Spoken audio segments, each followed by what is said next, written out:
America के राष्ट्रपति Donald Trump के यह दावा करने के बाद कि भारत ने उन्हें आश्वस्त किया है कि वह रूसी तेल नहीं खरीदेगा, लोकसभा में विपक्ष के नेता राहुल गांधी ने प्रधानमंत्री नरेंद्र मोदी पर हमला बोला।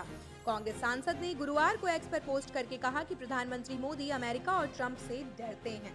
गांधी ने अपने पोस्ट में कहा कि मोदी ट्रंप से डरते हैं क्योंकि उन्होंने अमेरिकी राष्ट्रपति को यह तय करने और घोषणा करने की अनुमति दी कि भारत अब रूसी तेल नहीं खरीदेगा।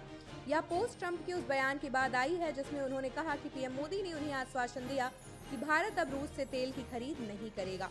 ट्रंप ने ओवल ऑफिस में संवाददाताओं से कहा, मुझे ये अच्छा नहीं लगा कि भारत तेल खरीद रहा था। आज उन्होंने मुझे आश्वासन दिया कि अब वे रूस से तेल नहीं खरीदेंगे। ये बड़ा कदम है। ट्रंप ने यह भी कहा कि उनके और पीएम मोदी के बीच अच्छा रिश्ता है और इसके बाद वे चीन को भी ऐसा करने के लिए मनाने की कोशिश करेंगे। भारत द्वारा रूसी तेल की खरीद अगस्त से चर्चा में है, जब ट्रंप ने भारत पर अतिरिक्त 25% शुल्क लगाने की घोषणा की थी। इसके साथ ही भारत पर कुल टैरिफ 50% तक पहुंच गया।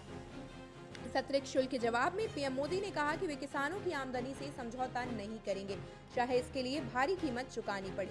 उन्होंने मेक इन इंडिया और आत्मनिर्भरता के अभियान को भी आगे बढ़ाया। स्वतंत्रता दिवस के अपने भाषण में उन्होंने कहा, हमें आत्मनिर्भर बनना चाहिए, न कि मजबूरी में बल्कि गर्व से। उन्होंने ये भी कहा, वैश्विक स्तर पर आर्थिक स्वार्थ बढ़ रहा है, हमें अपनी परेशानियों पर विलाप नहीं करना चाहिए बल्कि उठ खड़ा होना चाहिए और दूसरों को हमें नियंत्रित करने का मौका नहीं देना चाहिए। राहुल गांधी की टिप्पणी का समर्थन करते हुए कांग्रेस के महासचिव जयराम रमेश ने एक्स पर कहा कि प्रधानमंत्री का 56 इंच का सीना सिकुड़ गया और यह 2019 में गृह मंत्री अमित शाह के उस बयान का हवाला है जिसमें उन्होंने कहा था कि पीएम मोदी 56 इंच के सीने वाले आदमी हैं, जिन्होंने पाकिस्तान में आतंकवादियों के ठिकानों को तबाह किया। रमेश ने अपनी पोस्ट में कहा कि 10 मई 2025 को भारतीय समय अनुसार शाम 5:37 पर अमेरिकी विदेश सचिव मार्को रूबियो ने सबसे पहले यह घोषणा की कि भारत ने ऑपरेशन सिंदूर को रोक दिया है। उन्होंने ये भी जोड़ा कि ट्रंप ने 5 देशों में 51 बार कहा कि ऑपरेशन सिंदूर रोकने में उनका हस्तक्षेप रहा।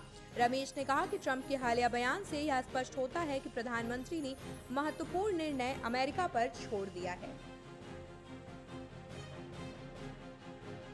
आप देख रहे हैं सौगंध टीवी, सौगंध वतन की।